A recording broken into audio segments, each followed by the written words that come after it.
Okay, we're going to move on to the focus wheel then. Oops. Back up. Focus wheel. Okay, I'm almost afraid to look to see what it says. Okay. Will there ever be world peace? Okay, I'll take that to prayer and ask how I'm going to answer that. Okay. No, if we could have. Good morning. Good morning. Give me just a moment as I make a little change here. Oh no, that's fine, right where it's at. Thank you.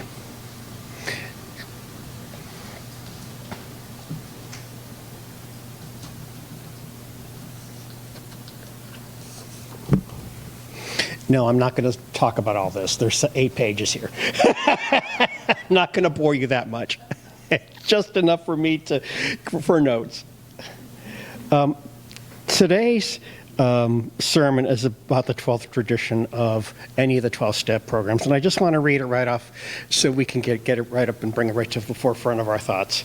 Anonymity is a spiritual foundation of all our traditions, ever reminding us to place principles before personalities. And as I thought about what I was going to talk about, I really had to stop a second and say, do I really know a really decent definition of principle to share with you? So I had to go to ChatGPT to look and get a really good idea of a better definition of principle than what I had coming off in my head. Okay, so I'm going to read this definition that's kind of picked up from Merriam-Webster's dictionary.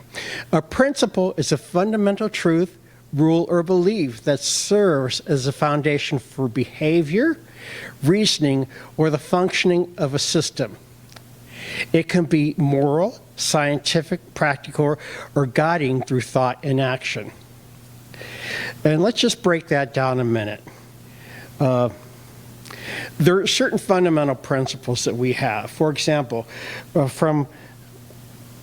could be a fundamental law or doctrine. In the United States, we have the Constitution, and that's the fundamental guiding principle that we have for the legal system that we have here in the United States. We have rules of conduct, which are moral or ethical standards that we, for the most part, accepted from our culture. We came into life with this personality and we expected to be ourselves. And then someone slathered our culture on us and told us that this is what we're supposed to believe in, this is what's right, this is what's wrong. We may not have actually agreed with it, we may not, but that's another story. Third, there's an underlying principle, could be an underlying mechanism like in engineering. Physics, chemistry, there are underlying principles that support all the different sciences that we have. And last but not least, we all have personal standards, what we really believe. And why do they matter?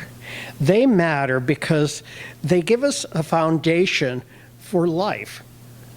They give us a foundation for our decision making. They give us a framework for understanding things.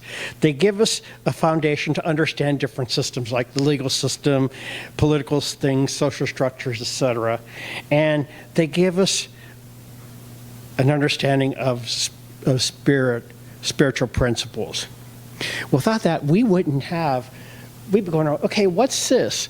What's this? And in some ways, it gives us a common background, a common frame of reference that we can start with our lives.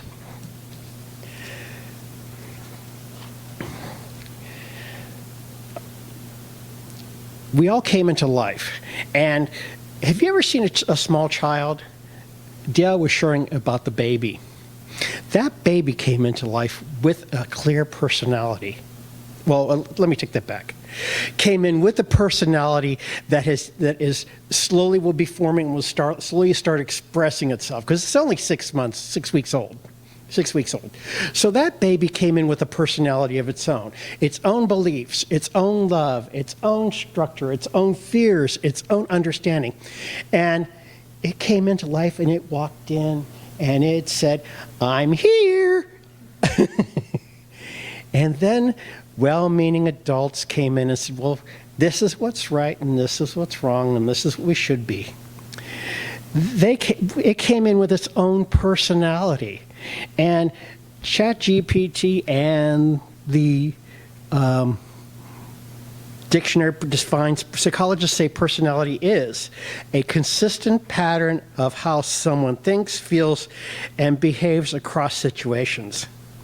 Number two, a blend of inherent and learned qualities expressed in their behavior, in their emotions, in their attitudes, relationships, and they tend to stay relatively stable over time.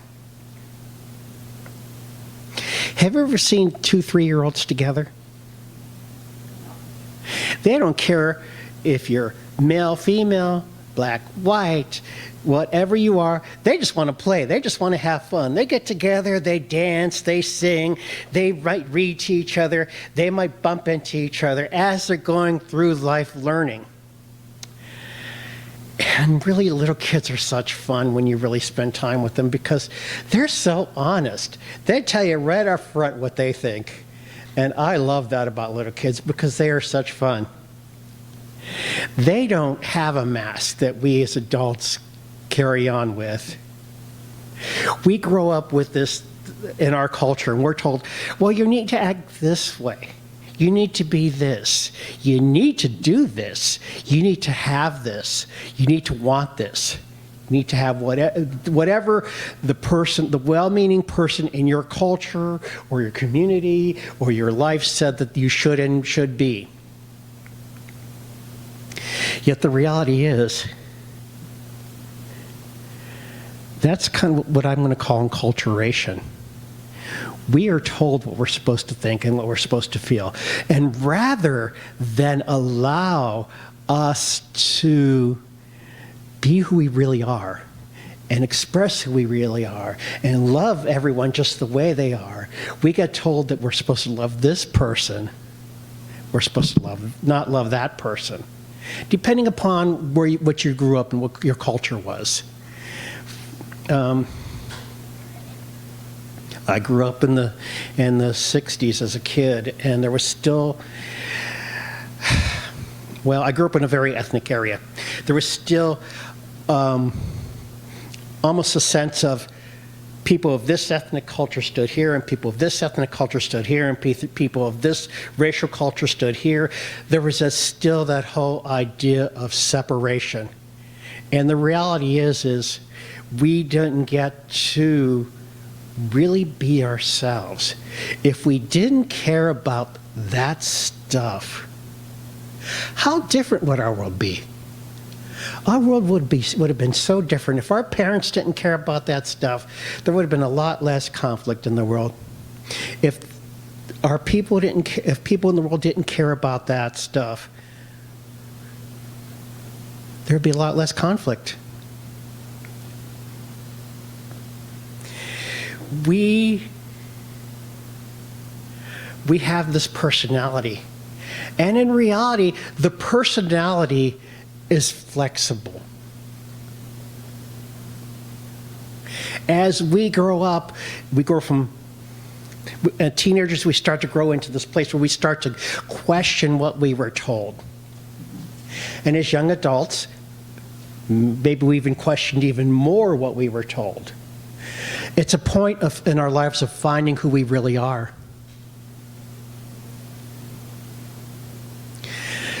And it's kind of, in a way, we start to begin to hide behind a mask. A culturally acceptable mask that none of us really wanted. And yes, our family members were well-meaning, church was well-meaning, school was well-meaning. They wanted us to be what they thought would get us loved and accepted. But it wasn't really who we were.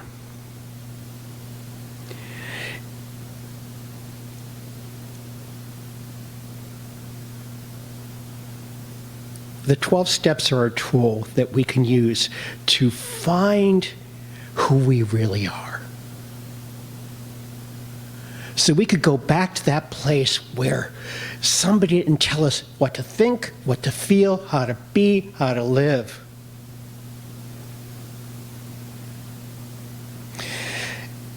Personality, they say, is a patterned expression of our beliefs and habits.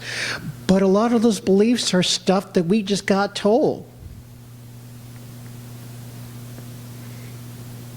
We were told that maybe racist things. Right now we're experiencing it in our culture with anti-Hispanic hatred. Because, well, you're illegal, you shouldn't be here. We were told as gay people that, well, ooh, you're sexually attracted to somebody of your own sex, ooh. Trans people are experiencing it, and that they understand that who they are is not what they were told, or the culture told them they're supposed to be. Every single one of us grew up being told who we were supposed to be, what we were supposed to feel, what we were supposed to like, what we were supposed to hate, what we were supposed to love. And in reality, we covered ourselves up. And for some of us, we held in that pain. We were afraid. We were scared to be who we really were. We were afraid to love who we really wanted to love. We were afraid of getting hurt.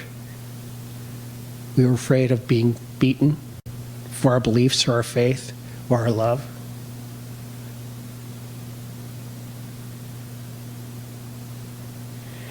And in reality, we get to make choices as we age. The science of mind, in addition to the 12 steps, allows us to create the life that we want. In the 12 steps, we get to tear down and look at our personalities with exactly what we really believe. What have we believed over time? What did we think we should be? But what do I really feel? Who am I really? And we get to face, in faith, who we really are. What do I really feel? What do I really love? The 12th tradition talks about anonymity. If you've ever been to a 12-step meeting, people go to these meetings and they share stuff, hopefully from their deepest part.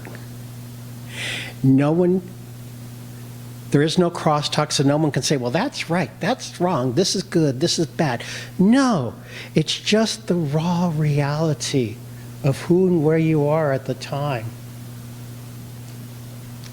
And from a science of mind perspective, this allows us to stand there, to look at our stuff in open honesty and say, does this still serve me? Is this really who I am? Is this really what I believe? Because a lot of what happens to us is we get stuck in somebody else's belief patterns and not our own. We get stuck in the stuff that our culture tells us we should be, but not in our own. And in a way, we say to God, who gave us and wants to express to us in reality the way that we really are, not what we were told to be, that I don't want to be expressed by you, and I don't want to be loved by you, and I don't want to be held by you, and I don't want to be what you want me to be. I withhold myself from God. I withhold myself from Spirit, that little part of me, that pain. I withhold that from God, and I don't allow God to heal it.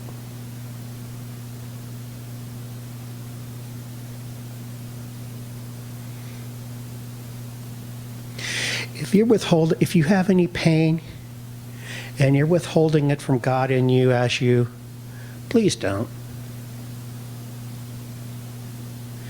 Just give it to God. Within you as you. Let the God that you are just love you.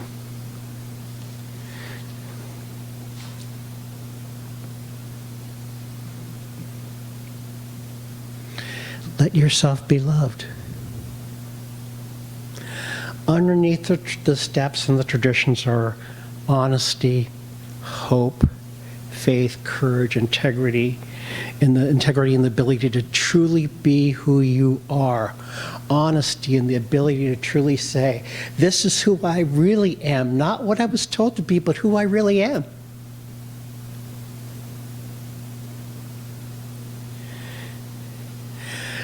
But no one's going to drag you out of where you were. You need to be willing. And even if you don't have the willingness to say, yes, I am, and I'm willing to step forward, and I want to look at this to change my life, to make it better, you can even have spirit within you for the willingness to be willing to let go of your pain. You can even be willing to be humble, to say, I don't know how to deal with this. And sometimes I don't know how to deal with stuff in my world. The 12 steps call us to love, to discipline, to perseverance, to awareness, and then eventually to service. Because as we move through our own stuff, we begin to see how we can be a part of the greater community. The 12th tradition itself talks about anonymity being the foundation. And it focuses specifically on humility, sacrifices of the ego, service without reward, principles over personality, and gratitude to God. Sounds pretty good to me. Humility in the fact that I don't have all the answers. I don't have to have all the answers. And I don't know. Sacrificing my ego allows me just that opportunity to just let it go. Because when I'm in my ego, let's face it, and I'll do my treatment, it's my damn way or the highway. And trust me, I don't know the best way for everything to happen. I don't.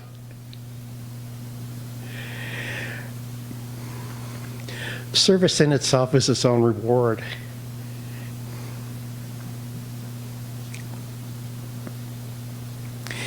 And in that ability to let go of what I want, I begin to live in principle.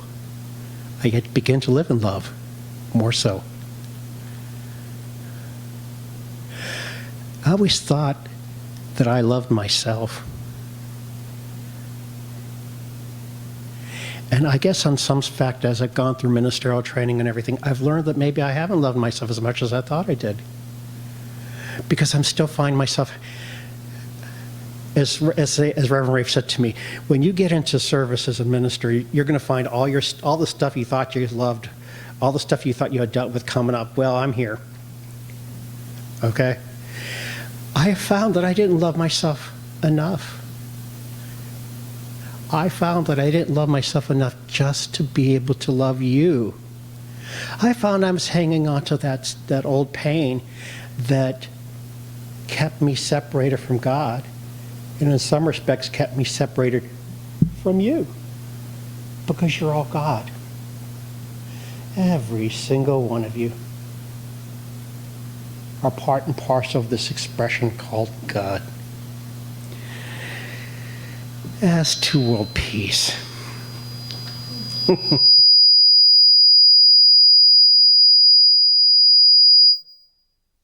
about that.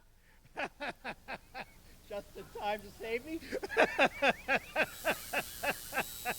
Sorry. My husband teasingly said, just in time to save you.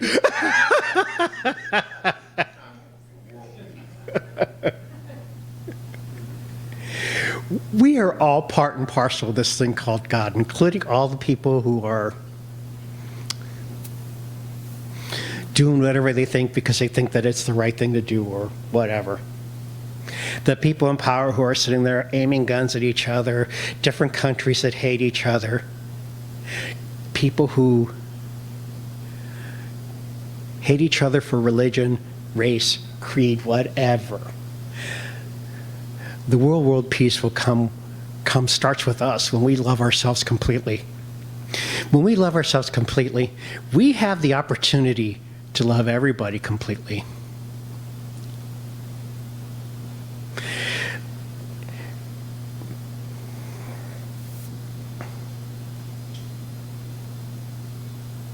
Each of us has. There's an old scriptural verse that says, a little child will lead them.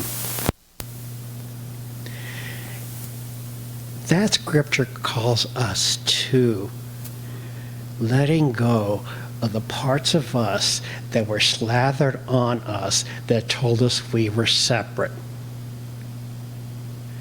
The parts of us that said, well, you're whatever. Okay, let's just start with, you're Hispanic, you're illegal, you shouldn't be here. You're gay, you shouldn't even be alive. You're, as we have in our current thing, you're Jewish, you should be dead because you're killing all these people. You're Palestinian, you should be dead too. All this hate that is coming out based on culture, religion, race. If we allowed ourselves to let go of all the stuff we were told, all of it, love would be all that was left. God, with all that it is, it would be all that was left. They're just labels. Nothing more. Labels to separate us from the truth of who we are. The childlike divine expressions of this one life called God.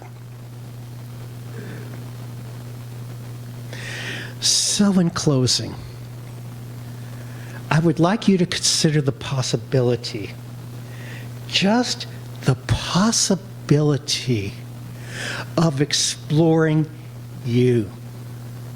We can change no one except ourselves.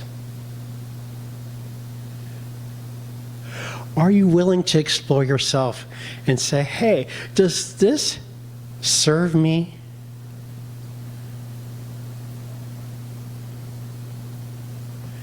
And even more so, does this serve the planet? Does this serve my brothers and sisters? Does the fear I have serve me? Does the frustration I have serve me? Does the pain I have holding on to it serve me? If it does, please keep going.